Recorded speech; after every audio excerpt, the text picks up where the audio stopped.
Danger Dolan. Alrighty, well these are then the lore questions that everybody's been requesting. Do lore! We want to hear lore! So the first question is, Warlords of Draenor, you excited or disappointed? I believe you should go first. Me first? Oh, goody. Well, with the whole time travel thing, I'm a little bit disappointed that they're going to just leave behind all the lore that they've been building up in Mist of Pandaria. Like, Rephion, the Burning Legion is coming, guys, we gotta get ready. Yep, we're not gonna do that. With Queen Azora, with N'Zoth under the ocean, with all these Neolofa things. Yep, we're not going to do that. Nope, we're just going to leave it behind, step through the portal, and go to Draenor. So that's the disappointment part. And excited once you get past the time travel thing. If you look at what the potential is for the story, it's just incredible. Yeah, I feel kind of the same way. I was so hyped for a Queen Azora expansion, like the Dark Below. I was like, yes, finally, we're gonna find the South Seas. It's gonna be Colteris and Zandalar, but no.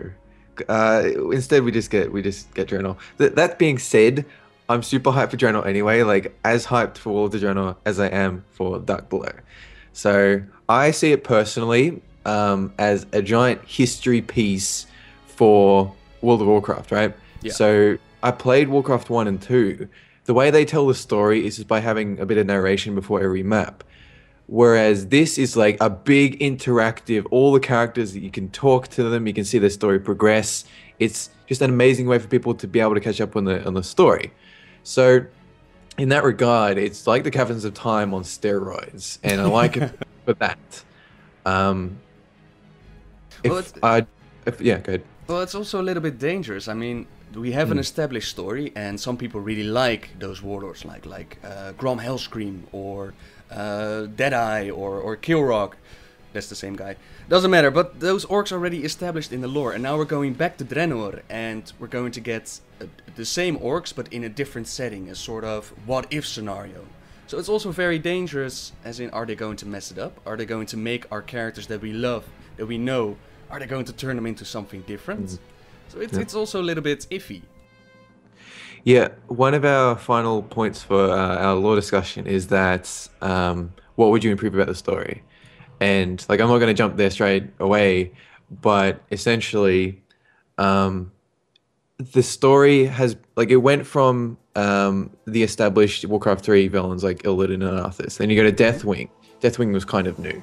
And then you go down to Pandaria. Pandaria, for me, was like WoW 2.0. It was like the start of completely new story.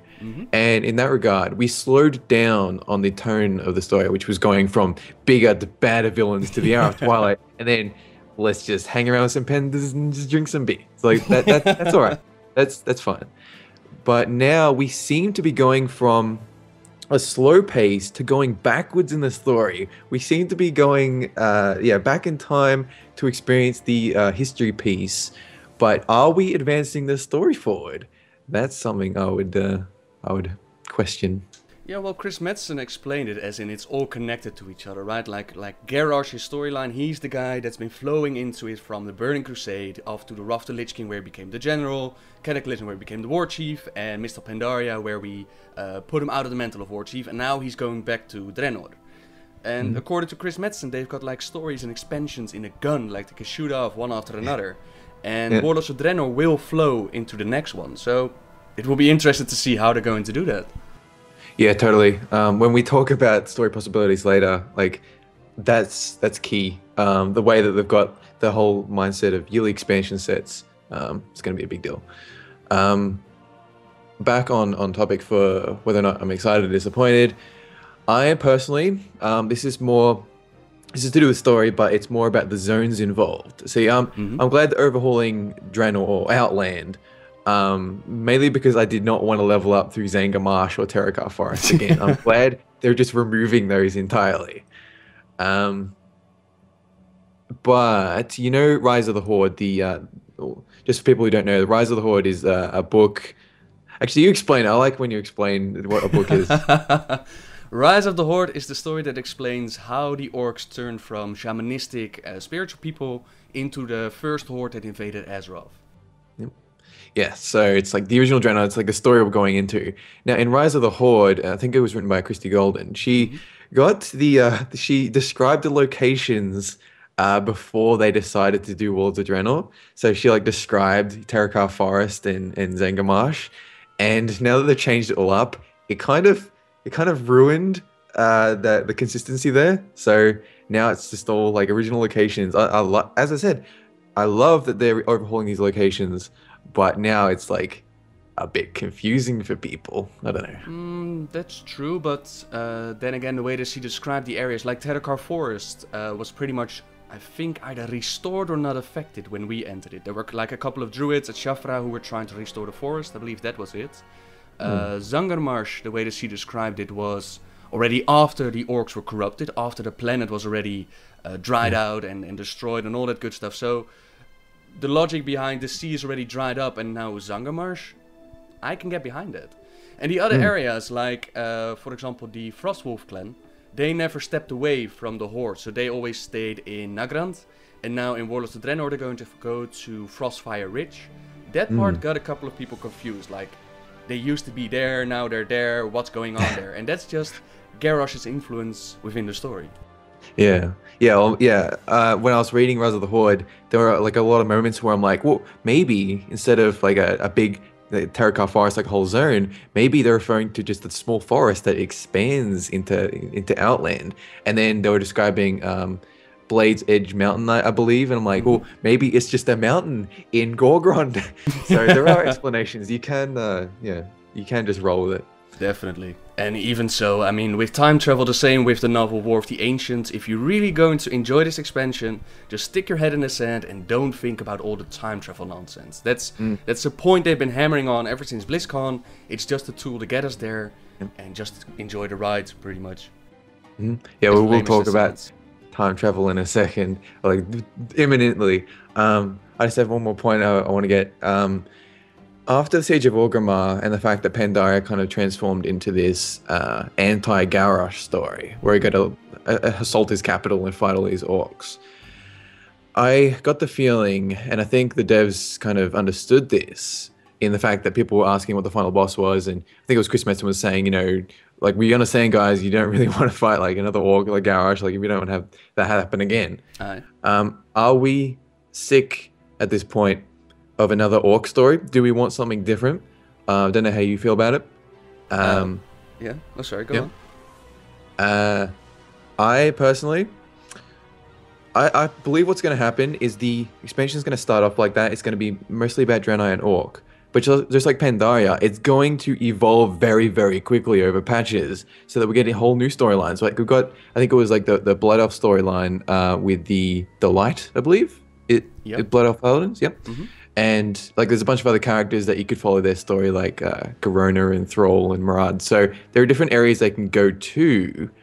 But yeah, I'm kind of hoping that they will not just focus on orcs for a long time. Yeah, and that's definitely my fear. And like you said, there is potential for the story. There are so many characters and so many ways that they can take the story, like the origin of the ogres or the Arakoa, or indeed Blood Elves and the Light.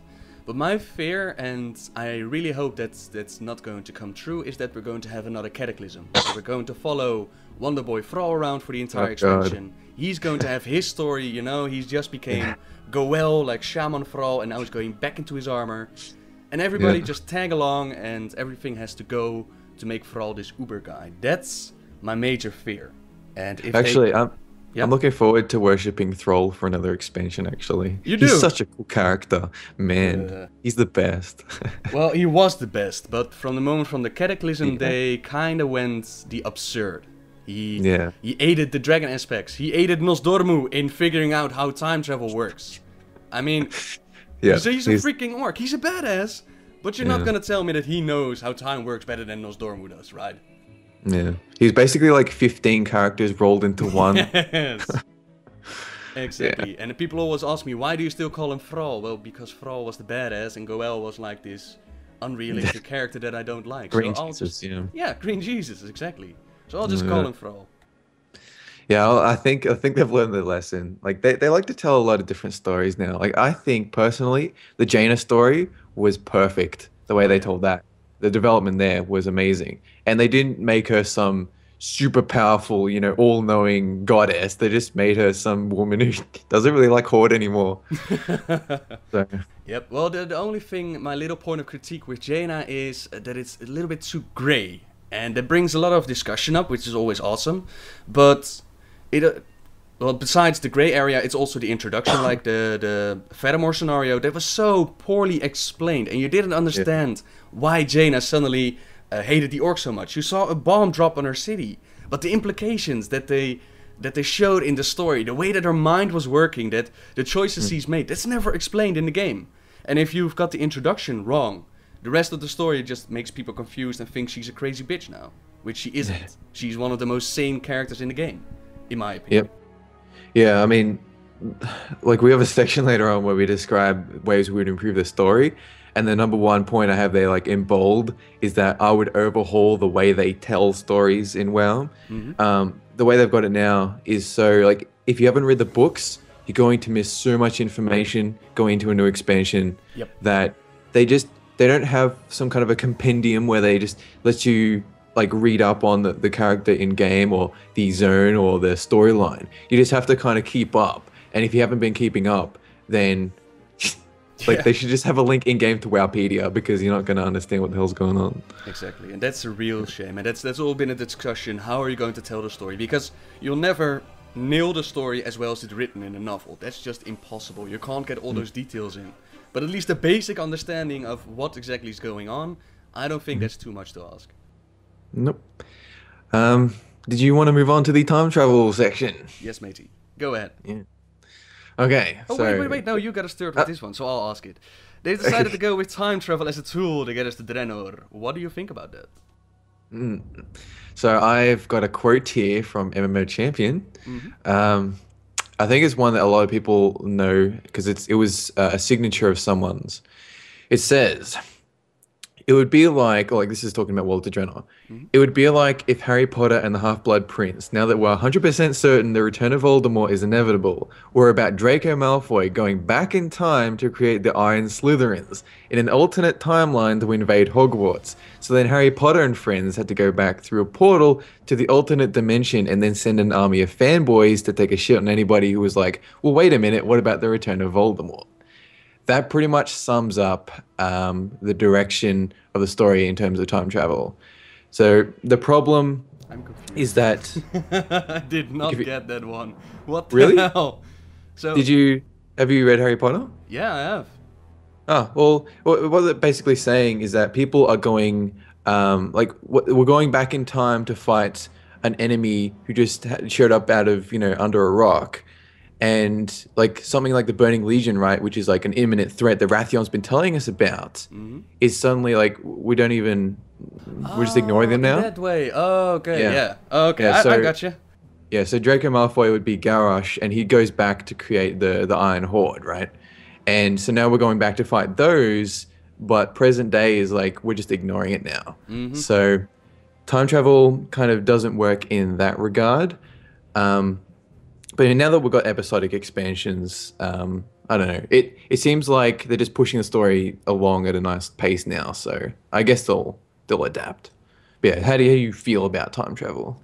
It sucks, to be honest. I can't put it any way. I mean, when they announced it at BlizzCon, because there was of course speculation about Warlords of Draenor, and people were asking me, Nobbel, what could this be? Do you have any speculation? And of course, if you have the name Warlords of Draenor, that means time travel. That was pretty clear and obvious from the start. I just didn't want to believe it, that they would make that mistake. Because time travel in World of Warcraft has never been a neat little story that they've been able to tell. They started off real easy, like you go back in time, make sure events happen as they're supposed to, you get out again. That was fine. Then they started to mess with taking out the, not the focusing iris, but the other one, the one Thrall used against them. Dragon Soul, thank you very much. They started to pick up items out of the past, bring them to the present, and use them in the present. And that creates such a huge problem. And now they're going to make an alternative reality that won't affect our reality, but it will try to invade our reality. And if you have to spend 30 minutes explaining how an expansion starts, you're not off on a good start, to be honest. Yeah, because as soon as they show the trailer and Chris Metzon's like, guys, all right, we know no one understand what the hell just happened. Yeah. Like, we'll explain it in depth. Like, that wasn't good. They've never had to do that before. And then when he was explaining it, he was halfway into the explanation, and he's like, okay, I'll stop. Yeah. Don't worry about time travel. It's just a way to get us there. And that, Yeah. as much as I can understand it, of course it's easy if you can just ignore the time travel complications. But you're dealing with a bunch of nerds here who like those time travel complications. We want that explanation. And I fear that they're just going to completely ignore those. Yeah, seriously confusing for most people. What they really need is just an extremely clear explanation of this time travel stuff on the official website, like a chart, like the one you have at the start of your the Story of Draenor video, where it just explains how the timeline works, that it is an alternate reality, and that the red portal is the link between them. Like, there's no way for people to go on the website and just see this is the case. All it says is Draenor is a savage environment where you have to fight evil dudes. It's like, well, what about Outland? Like, if you did not see the BlizzCon presentation, you won't understand what the hell what is going on here. Yep, definitely. And also, even after the presentation at BlizzCon in the Q&A, a couple of people thought that Garrosh was going to wait for 30 years until he started his invasion. They were going to see warlords in their 60s who were going to fight us. No, that's not true. He's going to link 30 years into the past with our present. And that's... Yeah, it's confusing stuff, to be honest. Yeah, wasn't their original idea to Garrosh goes back and transforms Outland and resurrects the warlords, and like makes them like skeleton people. I think that sounded like a really cool expansion, but I can understand why they didn't do it. That's just craziness. Yeah, like he had this horn, right, that he could summon his fallen brothers. Yeah. That would be awesome, man. Yeah. So obviously they just came up with a cool idea.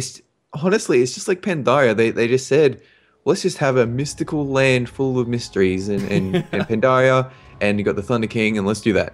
And now this time, it feels like literally like a few months before BlizzCon, like they're just sitting around in the lounges, and like David Kozak comes in and goes, guys, I've got it. Garrosh goes through a portal, the Draenor, the alternate, it's gonna be sweet. And then they're like, yes, let's create some art and just make an expansion out of it. So, yeah, man. We've been having so many discussions about this on the story forum where the idea of, that's Chris Metzen, right? The idea of something could be cool, like jumping on Deathwing's back and fighting bits and pieces of him. That could be so cool, let's do that. They kind of forget about the story implications, and that's an afterthought, and that it lowers the quality of the story. And although there can be something said about that, in my opinion, if you're talking about a game, the idea of something could be very cool is very cool. I mean, I want to see cool stuff. I don't even care about the story if you give me that cool stuff. It's tunnel visioning. It's like I call it the George Lucas syndrome, where like you're just standing there like, this will be a good idea, and everyone else is like, yeah, man, yeah, that's a good idea. You're like, totally, let's do that. And nobody like is standing in the corner like, actually, maybe we should think about this for a bit. You know, no. Instead, like everyone in the room is going, yes, that's awesome. A giant turtle. Let's go swimming across the ocean. It's like, okay. And we should crash a ship into that, man, and then he has a giant wound and the players got to heal it. The Eridar. Good Eridar as playable race. We'll call them Draenor. Yeah. Oh man, but the Lord says different. Oh, we'll just retcon it. Doesn't matter. Nobody's gonna care. Oh god. Well, personally, like even though we're making fun of that, I've personally never had a problem with time travel. Like, I always thought the Caverns of Time was such a cool concept. Going back and seeing all these history pieces, I think it's always nice. It's always good for them to go back and flesh out some cool part of history that you can go back and interact with. Like, I always look at the Culling of Strathome as a prime example of a way to advance storytelling by letting people experience what happened in something like Warcraft 3 if they had not played it. It actually made it so you wanted to kill the Lich King because you saw that part of the story where he betrayed his people, right? In that regard, it works if it helps the story in some way. If it takes a step back, or if it's just kind of meaningless, like the Battle for Mount Hyjal, like, why was that there? Why did we go back and do that? Like, they just put it in because literally they just said, this is a good idea, let's do that. Yep. But they didn't think about why why should that happen, and how would it fit into the game? Yeah, true. Well, like you said, the Carriers of Time is a cool idea, and those are pretty well formed. But when, like I said, when you start to mess with time, when you go beyond the point of just making sure that time happens as it's supposed to, then it becomes rather vague. And I don't know if you read War of the Ancients trilogy.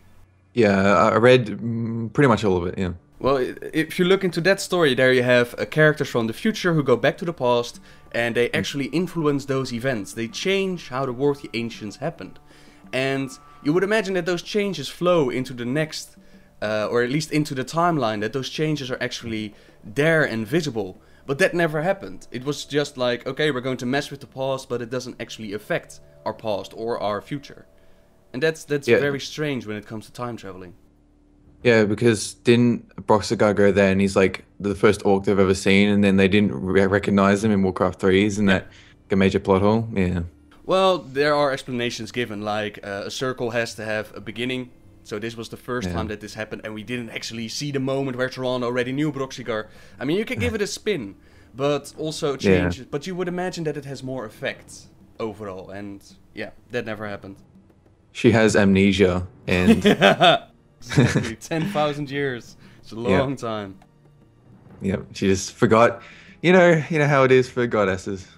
Yeah, man. I mean, that one orc that managed to strike Sargeras and save all of us, well, we'll just forget about him.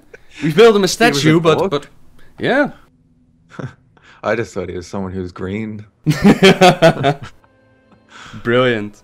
Okay, do you have anything to say about the time travel thingy? Are we done?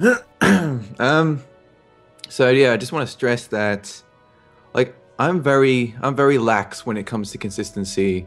I don't care if something that happens in the past affects the future. I know a lot of people do, and I know that's a big deal, and rightly so.